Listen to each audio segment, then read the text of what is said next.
Hello everyone, स्वागत है आप सभी का आज के एपिसोड में। जैसा कि आप सभी को पता है कि हमने एक सीरीज़ स्टार्ट की थी जो कि बेस्ड थी सिविलियन अवार्ड्स पर। सिविलियन अवार्ड यानी नागरिक सम्मान। और इसमें हमने ऑलरेडी जो देश का सर्वोच्च नागरिक सम्मान होता है भारत रत्न, वो हमने ऑलरेडी कवर कर लिया है। इसके 2 एपिसोड्स हमने ऑलरेडी आपके साथ डिस्कस किए हैं। अगर अभी तक उन एपिसोड्स को नहीं देखा तो जल्दी से देखें, आपको डिस्क्रिप्शन बॉक्स में उनका लिंक भी मिल जाएगा। अब नेक्स्ट जो हम स्टार्ट करने वाले हैं वो है पद्म अवार्ड्स। देखिए, सिविलियन अवार्ड्स बहुत इंपॉर्टेंट है। अगर आप कोई भी एग्जाम दे रहे हैं तो आपको सिविलियन अवार्ड्स यानी भारत रत्न या पद्म अवार्ड से रिलेटेड आपको क्वेश्चन ज़रूर पूछे जाएंगे। अगर भारत रत्न नहीं देखा है तो जल्दी देखें, वो भी बहुत इंपॉर्टेंट है। और अगर भारत रत्न देख लिया है तो आज जो हम डिस्कस करने वाले हैं पद्म अवार्ड्स, वो भी पूरा देखे बिना मत जाए। चलिए स्टार्ट करते हैं। सबसे पहले मैं बात करूं कि जो पद्म अवार्ड्स हैं इनकी शुरुआत कब से की गई। पद्म अवार्ड्स की शुरुआत भी सेम भारत रत्न के साथ की गई थी 1954 में। और 1954 में इसकी शुरुआत की गई डॉक्टर राजेंद्र प्रसाद जी, जो हमारे प्रेसिडेंट थे, सबसे पहले प्रेसिडेंट थे, उनके द्वारा। बट जब 1954 में इसकी शुरुआत की गई तो इसका नाम अलग था। इसका नाम पद्म विभूषण, पद्म भूषण और पद्मश्री से अलग था। अलग क्या था? इसका नाम था पद्म विभूषण पहला वर्ग, दूसरा वर्ग और तीसरा वर्ग। बट 1955 में गवर्नमेंट ने इसका नाम क्या किया? चेंज कर दिया। जो चेंज किया, जो हम आज भी फॉलो कर रहे हैं, दैट इज पद्म विभूषण। पद्म विभूषण यानी सेकेंड हाईएस्ट सिविलियन अवार्ड, या मैं कहूँ सेकेंड डिग्री ऑफ ऑनर। फिर नेक्स्ट जो नाम लिया गया वो लिया गया पद्म भूषण। पद्म भूषण यानी third highest civilian award, third highest civilian award या फिर third degree of honour. And next हुआ फोर्थ हाईएस्ट सिविलियन अवार्ड जो कि है पद्मश्री। पद्मश्री यानी फोर्थ डिग्री ऑफ ऑनर।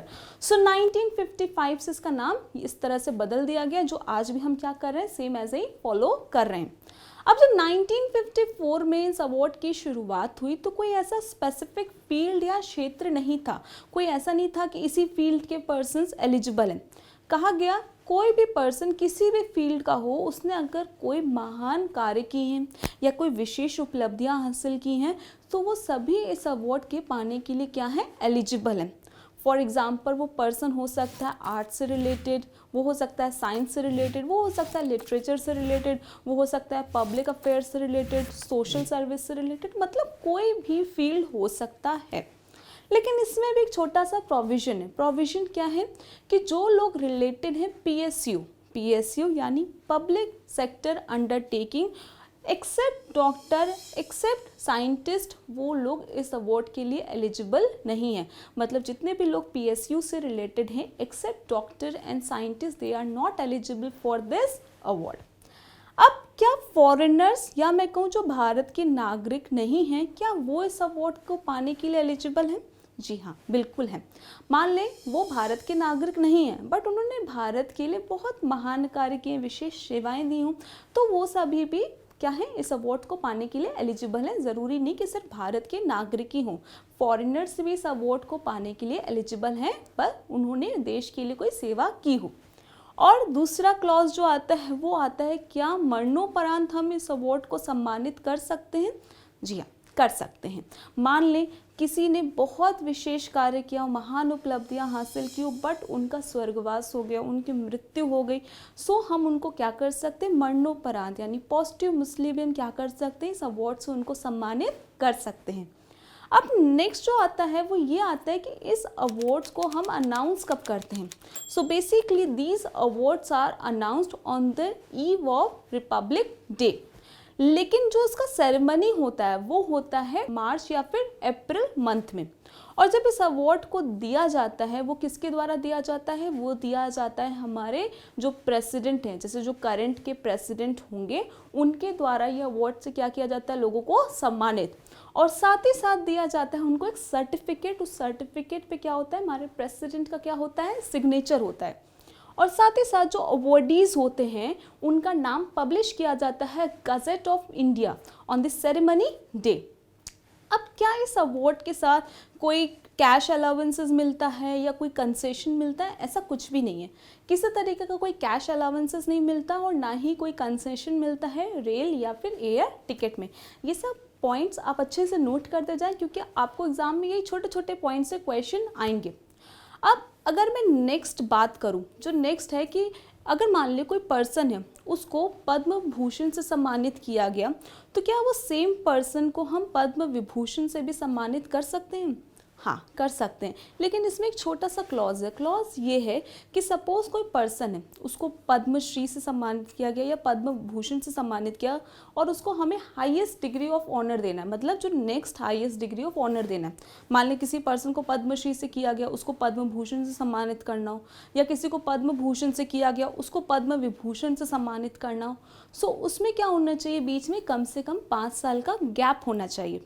मान लें कोई पर्सन है, उसको पद्म भूषण से सम्मानित किया गया, और सेम पर्सन ने अभी भी कार्य किए जा रहे हैं, बहुत विशेष उपलब्धियां हासिल किए जा रहे हैं, सो अब उनको और हायर डिग्री ऑफ ऑनर से सम्मानित करना है, तो अब उनको पद्म विभूषण से सम्मानित करना है। तो जो पद्म भूषण से सम्मानित किया गया और पद्म विभूषण से सम्मानित किया जाएगा फ्यूचर में, उसके बीच में कम से कम 5 साल का गैप होना चाहिए। बट कुछ हाईली डिजर्व केस होते हैं, उसमें ये ऐसा नहीं कि ज़रूरी नहीं कि 5 साल का गैप ही हो, अगर कम भी है तो भी चलता है, बट ये रेयर है, ये हाईली डिजर्व केस में ही पॉसिबल है, अदरवाइज 5 साल का गैप तो होना ही चाहिए। और दूसरा एक और इम्पॉर्टेंट चीज़, क्या हम पद्म अवार्ड्स का जो टाइटल होता है उसको एज अ सफिक्स और एज अ प्रीफिक्स यूज़ कर सकते हैं? बिल्कुल नहीं। मान ले कोई पर्सन है, उसका नाम है एक्स कुमार, तो हम ऐसे नहीं लगा सकते पद्मश्री एक्स कुमार या एक्स कुमार पद्मश्री, नहीं, बिल्कुल भी नहीं।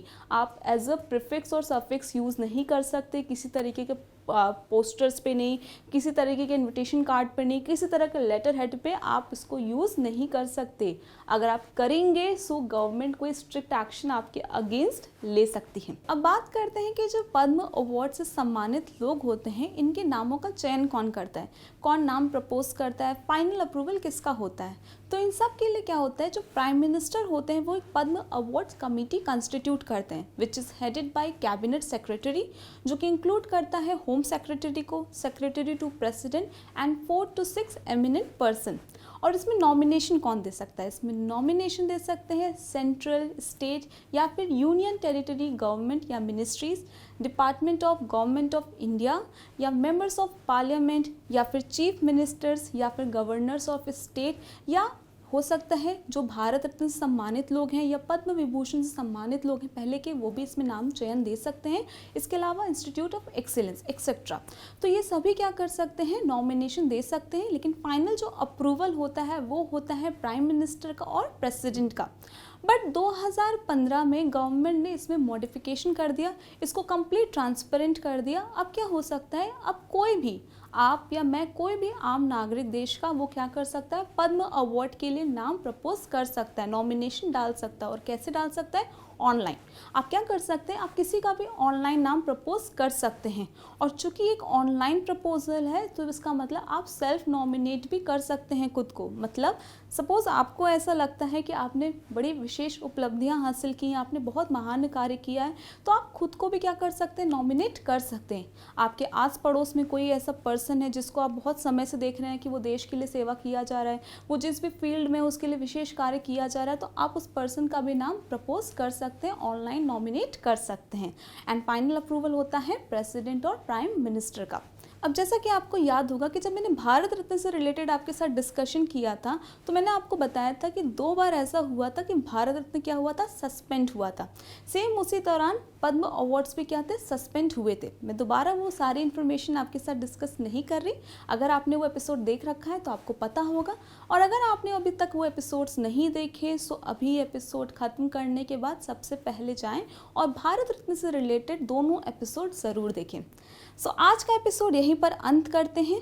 अगले एपिसोड में मैं आपके साथ चर्चा करने वाली हूँ पद्म विभूषण, पद्म भूषण, पद्मश्री, स्पेसिफिकली इनके डिज़ाइंस के बारे में, इनके रिबन कलर के बारे में। अब तक कितने ऐसे लोग हैं जिनको अवार्ड से सम्मानित किया गया है, सन 2021 में कितने लोगों को इन अवार्ड से सम्मानित किया गया, उसमें कितनी महिलाएं थी, उसमें कितने मरणोपरांत पर्सन थे, तो हम सारी डिस्कशन आपके साथ अगले एपिसोड में करेंगे। आज का एपिसोड कैसा लगा हमें कमेंट करके ज़रूर बताइएगा। अगर अच्छा लगा, आपको कोई जानकारी प्राप्त हुई तो लाइक करना मत भूलिएगा, और अगर अभी तक चैनल सब्सक्राइब नहीं किया है तो जल्दी सब्सक्राइब करें ताकि आपको पता चलेगा कि हमने नेक्स्ट वीडियो कब अपलोड किया। रखिए अपना खूब सारा ध्यान, जल्दी मिलते हैं अगले एपिसोड में, तब तक के लिए good bye everyone and take care.